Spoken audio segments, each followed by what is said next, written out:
Hour 2 Overdrive continues, brought to you by FanDuel. Bryan Hayes, the O-Dog, Jeff O'Neill, Jamie Noodles, McLennan. We got a big hour coming up, confirm or deny. In about a half an hour, our buddy Craig Butt will join us as well, our TSN hockey analyst here in a few moments, where camps are opening up league-wide, right? We got 32 camps about to open up. Everyone's doing their media day. It's the best time of year. You got NFL games last night. You got the Jays chasing a wild card spot. We know what's on the line. Our boy Griff was tweeting about it earlier today based on the numbers. Seattle, Texas playing each other a lot. Jays go 8-4 in their final 12 games. They're in. That's simple. 8-4, they're in. They may not have to get to 8 wins. Maybe 7 gets in. Maybe 6. Seems unlikely. Right. But it's right in front of you. Yankee Stadium. Perfect place to make a statement here that you just beat the Sox. You swept the Sox. Show up. Do some damage at Yankee Stadium. Make people feel good about your mojo and where you're at. The rest is history, man. This is all you can ask for. About last night, Hazy, did you not find it weird that there wasn't an early, late game? Football, you mean? Yeah. Well, I think that's the window, I guess, that ESPN's looking for, right? What's strange is that ESPN has access to both games. Naturally, Monday night is their night. Yeah, but I was thinking, why not? Why are you having 2 games at the same time? I didn't really understand. Wow. I thought for sure it was going to be East Coast, West Coast. That would be ideal, I think. East Coast, West Coast. They're both. You're right. You know, one was in Pittsburgh, the other was in Carolina. They're both on the East Coast. There's only so much you can do. You got to start before 9. I thought it was weird, but you know they're looking for the most viewership, and you get people out west that are, you know, it's 4:00 or whatever. If you're going to start at 7, so their ESPN is just like, screw it, just watch either one of them. We don't care which one you watch. Basically, and I think they were understanding that the Steelers game was likely going to get the biggest audience. That's why Buck and Aikman were calling that game, right? Right. And like if you're Carolina and New Orleans, you're probably well aware that you're kind of the opening act, you know. And it wasn't a great game. Neither game was like a well-executed football games. The Steelers-Browns game was really sloppy, really nasty. The officials I didn't think they officiated well last night. I told you about those divisional games. There's something about them. It seems like it's always a muddy track or just not a lot going on and grinded. To me, it's not that enjoyable. Well, are they the sexiest teams either? No. You know, that was the other thing. It wasn't the sexiest teams, the biggest storylines. Ended up, like, the injury was awful to Chubb. Like, that was horrifying, and that could have put a damper on that game. But, yeah, they weren't, you know, for me, I'm not a huge fan of any one of those teams that played last night. Although I kind of got a soft spot for the Steelers. I like the coach, and it's a great football team and town and their history. Town and everything, history exactly. But everything else, I could take a pass. Well, exactly. Like historically, if you're talking the Browns, the Panthers, you know, the Saints, like those are not but it doesn't matter in the NFL. Everyone's a marquee name in the NFL. Right. If you're playing on primetime, you're going to have an audience. And, you know, I don't know what the split audience looked like last night, but you know the NFL owned the TV landscape last night. And more so than ever this year because of the writers' strike, right, that's going on down in the U.S. and in Hollywood. Yeah. So many different shows that are just not even in circulation right now.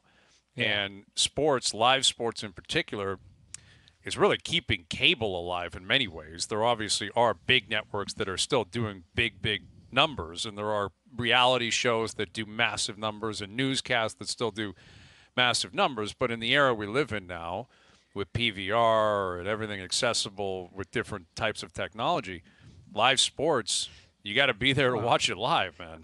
You got to see it live.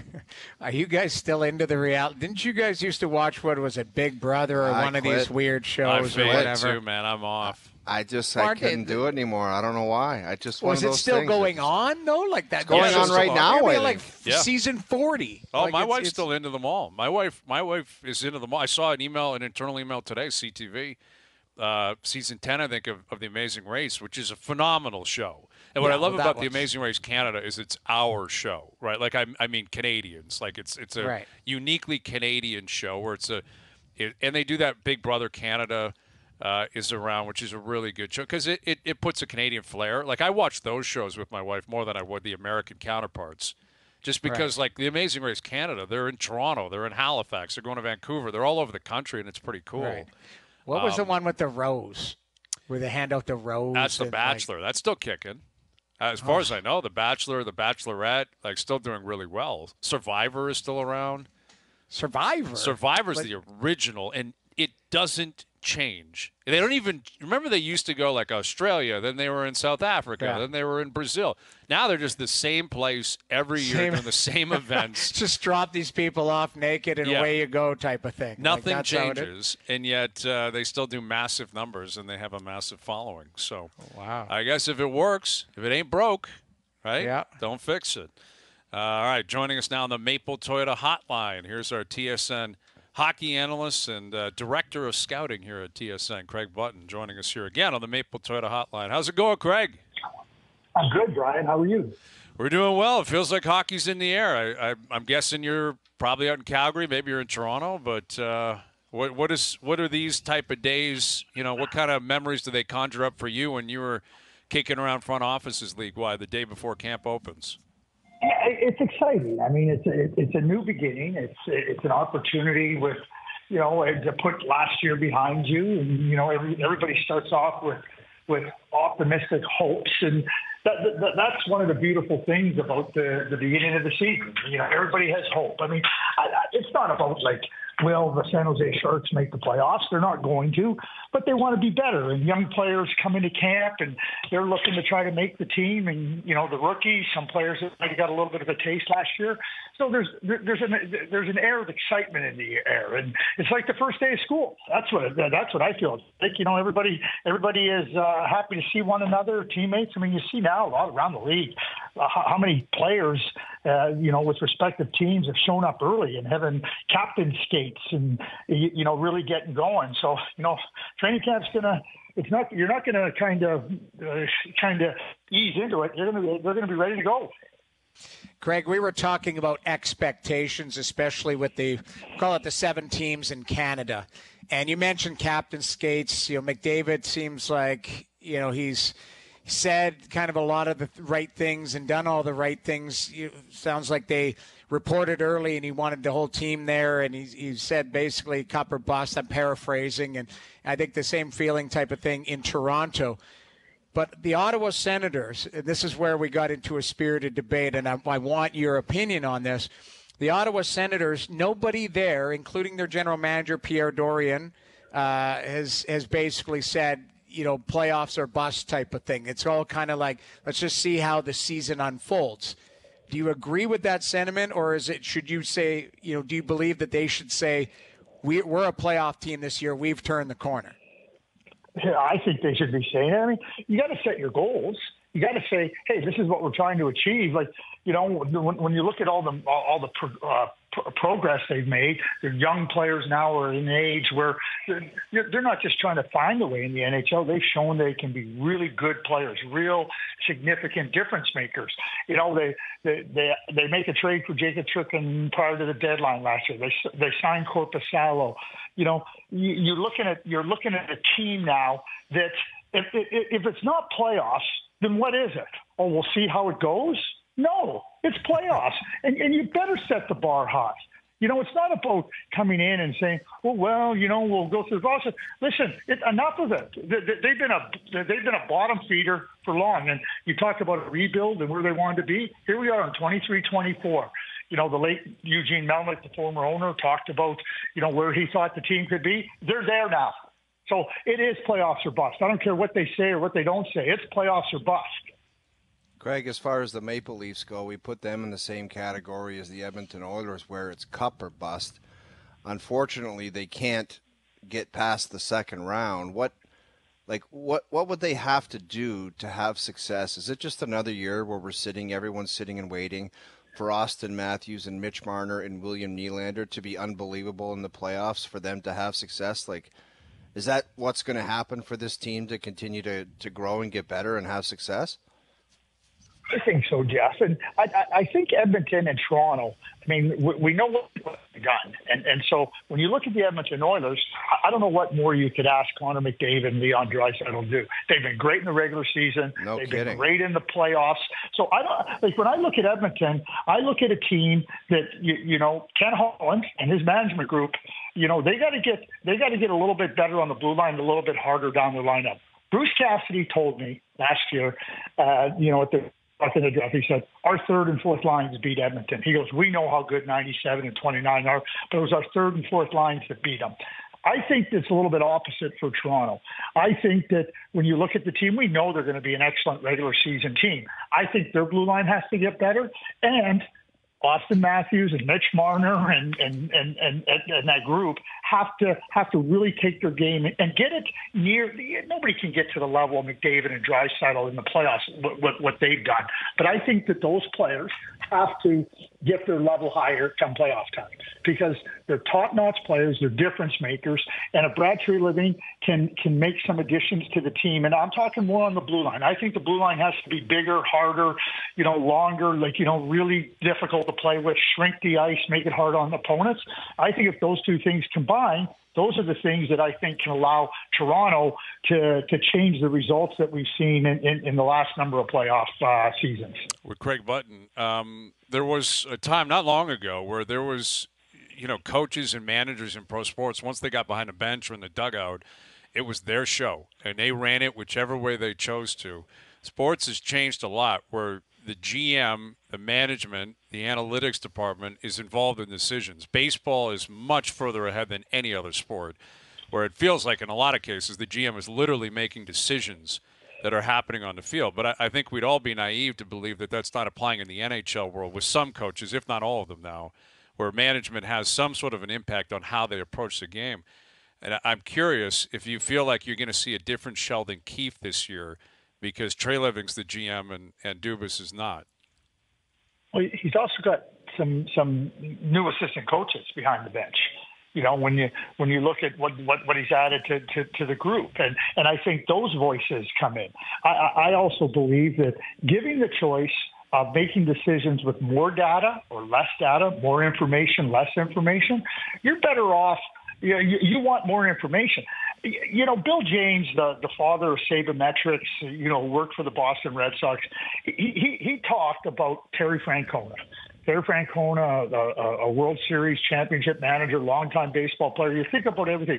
And one of the things he said about Terry Francona, he said that impressed Bill James, he said he knew the data. But he also had the feel as a player. And as a manager, you got to allow them to have the feel. And Bill James said, I never second-guessed him. I might have done something different. But he goes, I knew that he had the data. I think that's all you can expect of coaches. Personally, I believe when you skew it one way or the other too much, that's where you run yourselves into problems. I think you got to find a balance. There's times when the data is going to carry a decision. There's times when a feel is going to carry a decision. Terry Francona proved it.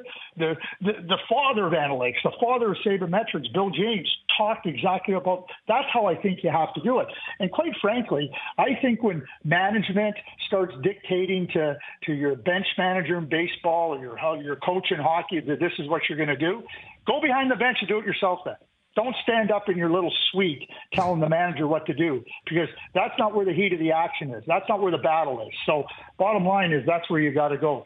Generals lead on the field, and they don't lead from some bunker, miles away from the fight. Yeah, I'm with you, and I would like to see that happen actually one day. That'd be hilarious. The GM just behind the bench for the third period. Step aside. I'm stepping in here. I'm taking over. I don't like what I'm seeing. I'm not holding my breath on that, Craig, but anything's possible. Yeah. You never know. Right. Yeah, and Noodles alluded to this, and that we were kind of going coast to coast here, looking at reasonable expectations throughout the country. And we got to Montreal, and we had a little bit of a hiccup, a little bit of a disagreement. I personally am expecting them to be a bottom 5 team in the league, bottom 7. Noodles, I think. Oh, you guys thinking it's possible that they're playing? I agree with you. I didn't say anything different. All right. Noodles, you think they can play meaningful games, quote unquote? Not a playoff team, but meaningful games. Not a playoff team. Not Where do you stand on Montreal and reasonable expectations? Well, both those things can be true. You can play meaningful games, be competitive in games, and still be a bottom five team. You know, as you grow as a team, and you try to, the young players, they got a lot of good young players, but. Jamie and Jeff, and when you're young, Brian, when you went into junior hockey, when you're young, it takes. You saw what I did there, didn't you? I like it. I love it, Craig. I'm included. I appreciate the inclusion. I'm dumb, but I'm not stupid. Anyway, but you get in there and you're wide-eyed and you have confidence in your abilities, but then you're up against the competition. And you go, whoa, and that's part of growing. That's growing in anything. Whether you're growing as an athlete, whether you're growing as a radio personality or a television personality, you're all growing. Montreal is in a growing phase, and I think for Marty St. Louis and the Montreal Canadiens, it's about seeing them, be a little bit more competitive, being able to handle different situations a little bit better. But when I look at their team and just look at where they're at, I just don't. And the Atlantic Division is good. I mean, there's going to be. I think there's some good teams that could miss the playoffs. I mean, Florida went to the Stanley Cup final last year. I think they're in tough to make the playoffs because of Montour and Ekblad's injuries and other players that, coming off that season. And it was wonderful. They barely made the playoffs last year. Buffalo's on the rise. Ottawa's on the rise, as we just talked about. We know how good Toronto is. So, you look at teams that are rising up, and I just think that if you're Montreal, be competitive, take some of those experiences that you're trying to take as you get older. Like we talked about they're ready to take those experiences and apply them to be a playoff team. Montreal, I don't think is there yet, but absolutely, I think that they have to find a way to be competitive. You can't just kind of throw it away and just go, oh, well, they're kids, we'll tolerate the mistakes. They got to make some steps forward in terms of, learning from some of those mistakes and not making them at this point in their careers. Craig, in Montreal, not every first overall pick can be Eric Lindros or Connor McDavid. They drafted the kid Slafkovsky. It was, a few flashes of brilliance. There was an injury. There was periods of time where he did not look like he should be playing at the NHL level. It's year 2 for him. Like, if you're in management watching Slafkovsky in training camp, how much of an eyeball are you putting on that guy saying there's got to be some progress made here? Yeah, and what I would say, Jeff, is I don't think we can all necessarily just measure it in goals and points. I don't think Juraj Slafkovsky is going to be a star player. I've compared him and to like a modern day Milan Lucic. Milan Lucic had an edge. He fought. He made people uncomfortable. I'm talking more about the size, the barreling down on you. Pushing to the net, pushing defensemen in and around below the circles in the offensive zone. Strong on the boards. That's the type of player I see him as. But Milan Lucic was a 25-30 goal scorer, 50, 60-point guy. I think for me, that's what I see Slafkovsky as. So, but I'd be trying to say to Uri, these are the things that you got to establish in your game. These are the things that I think that are positive for you to measure progress. And I've said this last week. I'll continue to say he might need to go to the American Hockey League and establish that. And progress for him might not be measured by NHL games or goals and points in the NHL. It might be where he's moving in his career. One of the I was thinking about this today, and Craig Ramsey, who coached him with the Slovakia national team, the Olympic team, we saw what he did. If I was Montreal, I would have brought Craig Ramsey over here to be a guest coach for training camp and had him spend time with Uri, let Uri get comfortable. Because one thing I know working with Craig and knowing his background is Craig has been really, really good over his career of being very direct and very clear. Here's your game, now go and do it. And I'm not saying the Montreal Canadiens can't do it, but sometimes a player just needs an ally, somebody that he can trust that this is the right path. And, that's just a secondary idea, but that's how I would measure Slafkovsky. Jeff, I don't think he was anywhere near ready to play in the National Hockey League last year. I thought he was at times overwhelmed, and you could see it in his play. And it doesn't mean because you're a first-round pick or a first overall pick that you're ready. And Joe Thornton, what did he have, 3 goals in his first NHL season? He did. Craig, I just want to let you know I had expectations because Gord Miller came on the show and said he's going to be Jagger. Okay. Well, hey, can I say this to you, Jeff? That's great. And, you want to say, I mean, Juraj Slafkovsky, okay, won the Stanley Cup in his first year in the NHL. I know. Gordy, I hate doing that, but you said it, pal. I will have to get that. I don't believe it unless we got the soundbite. I don't believe it. Gord Miller said Slafkovsky's going to be Jagr. I will find it. I will dig through the tapes if I have to. Did they both have long hair at the time? Was that was it a more of the way they look type of thing? We can get Gord on tomorrow. I know he'll acknowowledge that he's going to flush that call for sure. We want to ask him one question. Why do you think he'll be Jagr? I'm sure he'll accept that invitation. Hazy, are you going to put me on an island and act like he didn't say that? I don't remember. I don't remember him saying that ever. I don't remember him saying that. Did he say that on our show? When did he say that? He said it to us. He said Slafkovsky is Jagr. Okay. I don't remember that at all. I don't recall. You know what? That. I want to ask Craig about somebody who is going to be a Jagr type of player, but different, obviously, and that's the kid in Chicago, Bedard. Okay.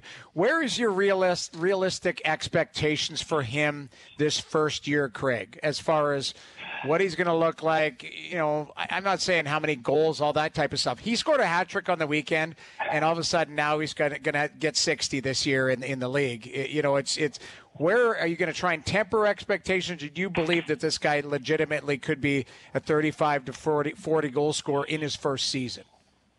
I don't see him at that high. He's a very talented player. When he went to Regina as a 15-year-old, and keep in mind it was a little bit different time. It was COVID.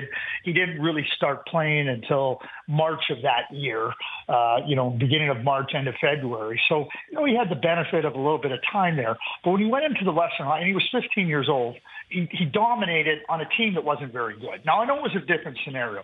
He comes back, he goes to the U18 that year, dominates. Next year he comes back in junior hockey, dominates. John Paddock said to me, he goes, this young man has been in the spotlight since he was 12 years old. And he said there's been no spotlight too bright for him. The best league on the planet, the best players, much older than him. But Connor Bedard, I think, really is a special talent. And, we see, what he did in his age group, last year at the World Junior. You had a front row seat to it, Jeff. It's just phenomenal what he did at 17 years of age. Not just how well he played. He was the best player by a mile at that tournament. Is he going to be the best player in the National Hockey League? Well, no, but is he going to be able to? Chicago Blackhawks don't have an abundance of talent around him, but they got some around him. And I think that, if he gets 25 goals, he pushes to 30, gets not anywhere near that, and he gets somewhere in the 60 to 65 point, I think that'll be really successful. And I think that that's realistic for him over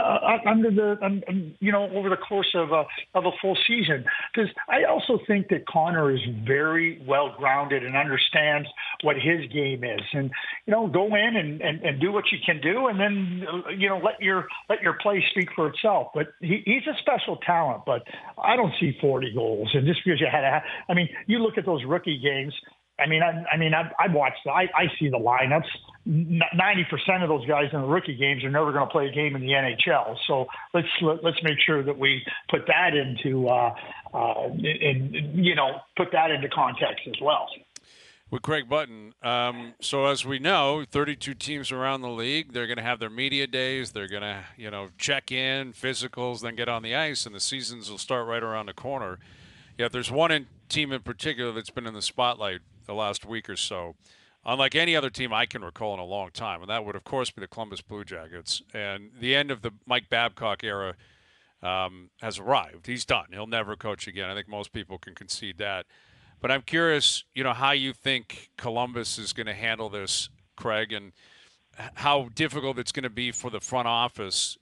Kekalainen, the GM, John Davidson, who's a hockey lifer, to recover from this and to focus on the season, knowing what they've just been through and how many people are really kicking them while they're down, quite frankly. Yeah, Well, I mean, deservedly so. I mean, and John Davidson came out and he said it was a big mistake. Jarmo Kekalainen said that there were signs there and he should have recognized them. But I think the first thing in terms of moving forward is acknowledging where you went wrong. And I think John did it, and I think Jarmo did it. And the owner came out and he said, hey, listen, we're not going to have any more changes. So, the Mike Babcock, I totally agree with you. It's over. It's done. It's finished. And as it should be. And Mike has been the architect of his own demise, nobody else. But, I equate it almost to when you change coaches. It's a shock to the system, but now you sit there and you go, okay, here's our coach. They know Pascal Vincent. They know him, and he was there. So a lot of the players know him. And I know Pascal, and he's a good, solid person. That's of what I know about him. But, so now it's about, okay, the players, I believe, in these cases, it's not easy for them to go through this, just like a coaching change. But at the same time, make sure that you're reinforcing what they do well and let them come together as a team. Because I think regardless of how they ended up here, players, have been part of a team. They're used to being part of a team. They want to be successful individually. They want to find a way to contribute to the team. So that's the objective for the coaching staff. And I think they can get through it. And, I think with John and Jarmo stepping up and saying where they went wrong, obviously they're going to have to earn back some trust and, regain some credibility with the group. But that's something that we'll wait to see to play out. The immediacy of their situation is, let's start moving forward. Let's start to be a really good team and, work together as a group to show you can do that. That's the way I look at it. And there's no need to talk about Mike Babcock. There's no need to talk about what went on. Look forward. Well, we'll see if they can do that. It's go time right around the corner for Columbus and the 31 other teams. And you'll be all over it, as always, Craig. Great catching up with you, buddy. We'll do it again soon. We will, and we'll see you guys in about a couple weeks from now. And look forward to it. Beautiful. There he is, Craig Butner, TSN Director of Scouting, joining us here on the Maple Toyota Hotline. Build your next dream Toyota at Maple Toyota, and check out Maple Toyota's pre-owned inventory arriving daily. It's time to Toyota. Visit mapletoyota.com. Confirm and deny still to come. Jays, Yankees tonight. George Springer batting leadoff. It's his birthday today. I'm feeling good about George having himself a night down in the Bronx. So we'll catch up with Keegan Matheson later this afternoon from New York. Overdrive continues, TSN 1050 and on TSN 4.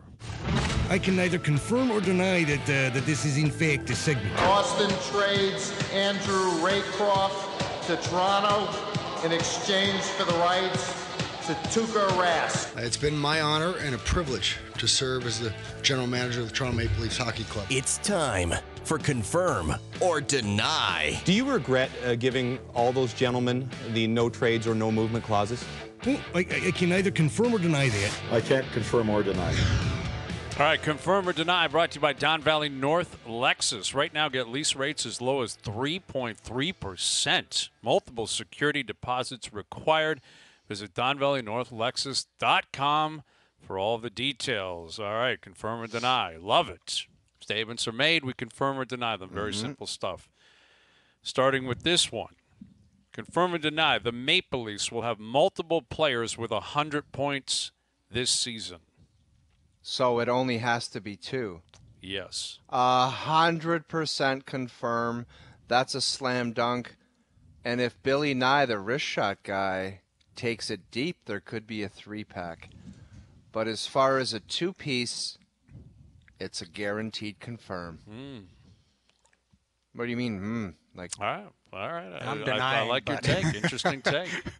All of a sudden, a guy who had 87 points in a career year is going to have another 13 on top of that? I'm just saying that Mitch Marner and Austin Matthews, I've just got his 100-point guys. I don't know. Call me crazy. Maybe crazy. Listen, Mitch Marner's getting 100 points at some point in his career. Last year he had 99. The year before he had 97, I believe, in 72 games. He had 94 in 18-19. I'm looking it up. It's happening. Mitch Marner's going to get 100 points if he's healthy, and he's been a very healthy player throughout his career. I think it's happening. I think Matthews has a big bounce back year. Statistically, I think he puts up a monster statistical season. Contract's done. It's over with. He's locked in. I'm confirming this as well. I think Matthews and Marner are hitting 100 points. 100 points, both of them. Yes. Yeah, and I don't can think see it's it. far-fetched with Nylander, but the has got to be top 3 in the league, and he's got to be on PP1. Like, that's the only that power chance play's got to he has. get cooking. Like, there was times in the playoffs, I think Nylander was on the second unit. Mm-hmm.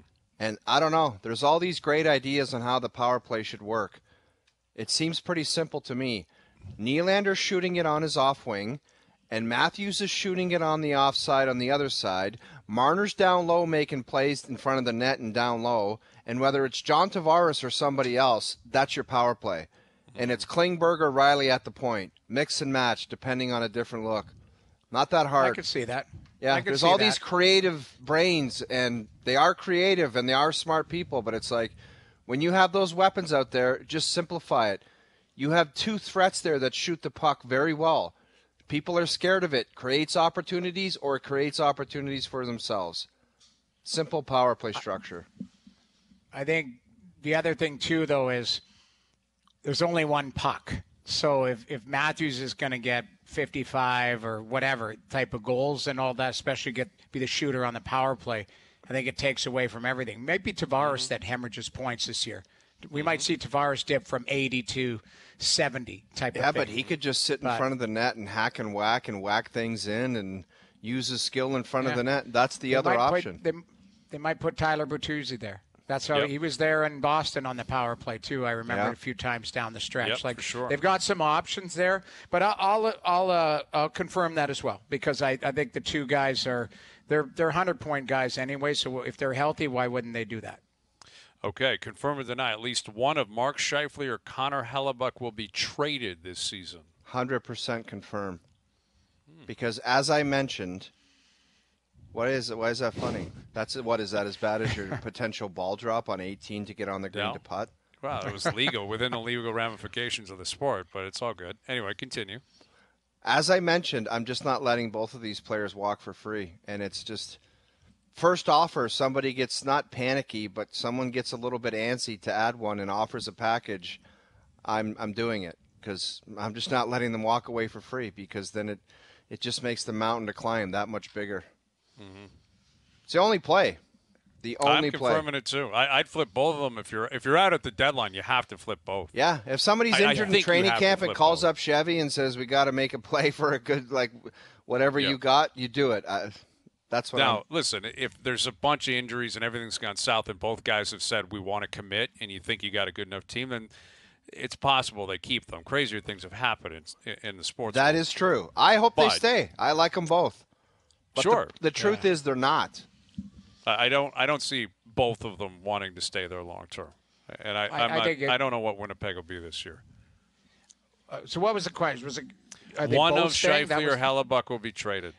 Confirming it for me too. I just think that there's the goalie if he doesn't get what he believes is what he's worth on the market, from Chevy, then you move on somewhere else and you trade him at the deadline. So I think there is potential that one of them moves on. Yes. Okay. Confirm or deny. The Cincinnati Bengals will miss the playoffs. Ooh. I'm going to confirm that. There's something wrong. Their quarterback might be out for multiple weeks, and he looks like he's in somehow, after getting $300 zillion, looks like he's in La La Land, and it just doesn't have a good vibe to it. I know they had a tough start last year, too, and they always come roaring back, but I don't know.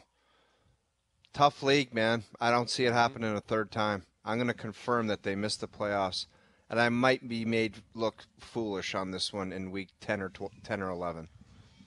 I'm denying it. I believe in Burrow, but a little calf strain that could send him sideways, but I think he gets it on the rails. I really do. Yeah. It's a tough sport. There's turnover every single year. Baltimore looks legit, like good. A good team that definitely could win 11 games in the division. But I'm going to deny this because it's 2 weeks. You mentioned week 10 or 11, though. I might change my mind in a week or two. But 2 weeks is not insurmountable when you have an incredibly talented roster, which they still do. And if Burrow responds... Okay, but what the hell are they doing the first two? What are they doing out there? That's been terrible. I mean, they've been chasing games. The Browns game, it really wasn't close. They were in contention in the fourth quarter against Baltimore. But to lose 2 divisional games through 2 weeks, and look, that poor offensively is really terrible. But Joe Burrow, like, he's got the it factor of a guy that if he snaps out of it, look out. I could see them winning 7-8 in a row. Like that's how good they are. I think that's how good he is. I'm not punting on them through 2 weeks. Confirm or deny the Dallas Cowboys will make it to at least the NFC Championship game. Ooh. As much as I hate the Dallas Cowboys and the 4 people that we work with that I always have something to say that are Cowboy fans, I'm going to confirm this. I just think they avoid the dumb game or the dumb Zach performance. And it's almost like it's that kid on defense's team. Like, that guy is Parsons such is so a monster. Do you see him, like, kill people? Like, did you see him kill Zach Wilson? Yeah. Like, he comes around that corner. Yeah, and he kills them. You're toast, man. He's like, I didn't see Lawrence Taylor in his prime, and he's not Taylor. Like, that's how great LT was, that even people that have seen both are like, just relax. Like, no one's like LT. But if you watch LT highlights, it's insane how quickly this guy gets off the edge. And that's what, like, Parsons is the same thing, and he's got all the tricks of the trade too, right? Like, he gets double teamed all the time. There's nothing he can do. You can double him all game if you want. He's still going to get to the quarterback. He's so good. And I hate to admit it, but I agree with you. I'm going to confirm this. But you know what I mean? Like, when that defensive superstar emerges where it's kind of like maybe it's his team and he's the guy. It's not all about Dak. They're so good. Dak just needs to protect the ball, and they can win. No kidding.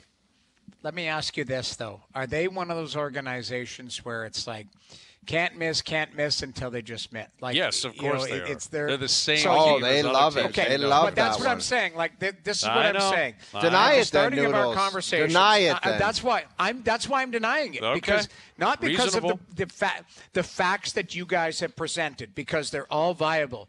It's because somewhere along the line, when it's on the rails, and it looks like they're chugging along, it's just off the rails. I don't know why. You said this to me, and it stuck with me when you're talking about Detroit and the Jets. You're going, it doesn't matter. The Jets, the Detroit Lions, it's can't miss. They're both great teams, and then all of a sudden something happens, and it's like the Jets, I don't know. They can't win a game with that guy at quarterback. Zach right Wilson, now. And you're right, Noodles. The Cowboys have the same history. They've got that same weird aura about them. That's why I'm not saying they're going to win a Super Bowl, but can they get to the conference final? Right? Like I think they can win the division although they haven't played a really tough game yet. They beat the Giants 40-0 and the Jets with Zach Wilson 30-10. There's going to be tough moments, right? They're going to lose games, but right now they look like a really well-run organization, which is surprising considering Jerry Jones is the guy actually, pulling the trigger on all of that. All right, confirm and deny. TV networks should never show replays of gruesome injuries. I'll confirm that. There's a lot of things in sports that need to change. Showing replays, don't do it. Fan behavior, I can go through a laundry list, but if we're going to just stick with this one, fan behavior is crazy, man. Dude, a New England Patriots fan got killed by a Dolphins fan in a fight. Which is killed. Insanity. Like, awful. Yeah. It's just got to be like, I don't want to get off track here, but it's any behavior that's you look at somebody different, you're out, and you're never allowed back in. That's the only way they're going to fix it. Well, this is a different story. Did you read the story about the guy in Buffalo? You read about this guy? No. He was drinking excessively. He was on all types of drugs. He was found naked, covered in human excrement. He had fallen down like a porta potty hole. It's insane. And he was tailgating for the Bills, like a Bills fan. Like, you lose to the Jets, and that's what comes of it. Like, come on, let's be sensible here. I get it was a bad loss, but naked. Covered. You lose to the Jets and you throw yourself down a porta potty? Like, how does that? Basically, that's precisely how. Like, they had to call cops had to show up and get him out of there. Like, what is happening at football games and tailgates? Yeah. But I'm confirming this. You're going to show it probably live. If you see it, you see it. But once you go to the truck and you realize this is really awful and gruesome, And I don't need to see it again. With everyone on social media finding their own angles and posting it, you're going to see it anyway if you really need to see it. If you want to find it, you'll find it. That's right. So just don't bother with the TV networks. Yeah. You know what comes to mind with that? Two things that were the Clint Malarchuk, and you remember the Richard Zednik, when they're the skates cutting the throats and like those. Awful. That stuff is just, it makes me queasy. It upsets me. Yep. Watching somebody who, last night even, like you watch that. Obviously, I saw the replays on Twitter, left and right. It's gruesome, and it's. Yeah, it's really tough. It's really, really, really tough. Okay, why don't we come back? We'll save one more confirm or deny for after dark. All right, we got one more. I think this is a good one. I think you guys will like this. And I also, after the next confirm or deny after the break, I have an alarming text to read you and something that you were called. And I don't want to do it, but I have to do it. Is that right? Okay. Well, I'll challenge whatever it is. Keegan Matheson still to come from Yankee Stadium. Jays Yankees tonight. Our boy Yusei Kikuchi on the mound. Marcellus Wiley still to come as well, looking back on Week 2 in the NFL. And our best bets brought to you by FanDuel. Confirm or deny, of course, is brought to you by Don Valley North Lexus. Right now, lease rates as low as 3.3%. Multiple security deposits are required. Please visit our friends at DonValleyNorthLexus.com for all the details. Overdrive continues, TSN 1050 and on TSN 4. All right, Marcellus Wiley in about 15 minutes. Keegan Matheson teeing up game 1 of the series, Jays-Yankees tonight. Keegan is down in New York. We'll catch up with him around 6:25. Got a trade to announce.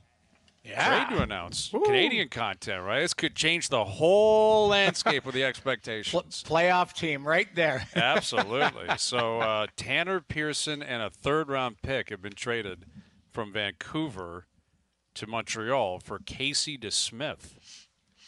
Good move for Vancouver. Good move for Vancouver? Well, it gives them a viable backup. Like, Spencer Martin's there, but I think Demko's going to play. If he's healthy, we talked about it. If Demko plays 60 games, DeSmith can give you, 25 type of thing. He's been a good backup to Jari there, and DeSmith can give that type of minutes. Okay. And it gives them depth in that position. And they wanted to move away from Pearson anyway. So it's and Montreal has been brokering for a lot of different contracts and people going through there. We saw with Vegas last year, like, I guess I don't know how it works with waivers and how many guys you need, but go ahead and load up on goalies because the fifth stringer might be in the Stanley Cup final in 6 months. Who knows? And win you one. Exactly. Well, that's it. Like again, this says from Montreal's perspective, they'll take Pearson on. They'll probably try to flip him again down the road, and they'll take the third-round pick and see what comes of it. And Vancouver is trying to be competitive, and now they probably feel good about their goaltending position. Like you said, if they're all healthy, Demko and DeSmith that's a good tandem. Yep. Yeah. But again, it says to me, even in Montreal, they're telling you, like, we're not. I'm curious what they do. Like, how long do they keep on to Gallagher? What do they do with Josh Anderson? What do they do with some veteran guys who are still there that have term, though, and a fair amount of term? And well, what about those players? Like, I mean, Gallagher, I don't know. He's a hell of a player, but he's hurt a lot. Like, yeah. But my point is the veteran players that want to win, not everybody wants to be involved with a long-term kind of rebuild. Like, does Josh Anderson ever say, I love it, but I really would like a chance to win? Mm-hmm. He might. Possibly. That's the truth of it is these guys might want at some point to go, check, please, get me out of here. And those are typically the guys that get moved in a rebuild situation. You do have to have a roster with some guys that experienced guys, veterans in the locker room, but those are typically the types that do get moved. Whether they do or not, I'm not sure, but those are the types anyway. But they got too much term, I think. Anderson's only 29, and he's a good player, but he's got 3 years, left. And Gallagher, same thing, 3 years after this year. So they both have 4 noodles. They both this year plus 3. This year plus 3. Sorry, yeah. So 4 years. So you're not moving that term unless you're taking a sweetener. Like if you're giving a sweetener out, because good point. That's more term than I had thought. Yeah, they're both on long-term deals. Like I did see Gallagher being a lifer there, trying to help the organization turn around, all that. I could see somebody taking a flyer on Anderson if Montreal ate a little bit. He's only $5.5 million. Right. He's a really good player, but it's just the term of the deal that it's tough to trade for. If you're a top tier team that wants to add a top player like that, you don't really have space. You don't want to take on a 4-year contract. So that might prohibit them from being traded. Yeah, that's valid. And Gallagher, always known as Montreal, he's a lifer. He's a fan favorite. They love him in Montreal. Right. And I'm sure he's a leader. I know he's a leader, but he's, his cap at $6.5 million for 4 years, and he just never gets close to 82 games. Feels like he's hurt all the time. So I don't know. I don't know how they handle that. Anderson, a bit of a different story because of what you said. Bigger guy, playoff performer too. Really good playoff reputation at 5.5. He's big and tough. He hits. He can skate. He kills penalties. He's a little bit more dynamic than Gallagher. Right. And you got to have a roster. You got to hit the floor. And other than those guys, they're not really committed long term to much. Newhook, they gave that 4-year deal to. Matheson's got a few years on the back end, but Montreal's going to have a lot of flexibility. Like, that's their plan. Is a couple of years from now, when everyone's grown and they feel like they can pounce, they're going to spend a lot of money, and they're going to have a lot of money to spend. If they spend it properly, they can really take a big step. Like, I think they've done a really good job. Like the executive team of embracing who they are, what they are, selling it.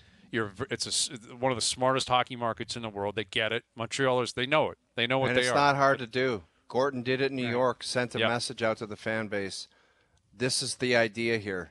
We're not trying to bluff you. We're not going to be very good. That's all you got to do. Exactly. Everybody always talks about that market wouldn't stand for that. They stand for whatever's in front of them. They have no choice. Exactly. And they hate. You know what the market won't stand for is being lied to, being told that you're a really good team when everyone knows you're not. Yeah. Right. Like, just be honest. Be honest with the plan, and that's what they've done. Final hour coming up. OverDrive continues. TSN 1050 soon to be up on TSN 2.